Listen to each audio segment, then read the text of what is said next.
el que es pretén és que amb pacients amb mínima mobilitat aconseguim, a través de trobar les interfícies adequades per saber com està cada pacient, com es pot comunicar, com pot establir relacions a nivell social a través de les xarxes socials o fins i tot controlar un entorn domòtic com pot ser el que pugui tenir en el seu propi domicili el propi pacient.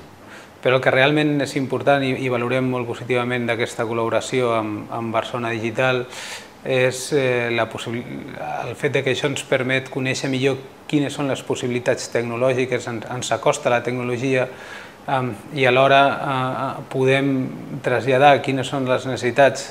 que tenen les persones amb qui treballem i tots plegats afrontar aquest repte, aquest objectiu comú que és l'acostar les tecnologies a les persones, a solventar o intentar pal·liar els problemes i tots plegats construir una societat una mica millor.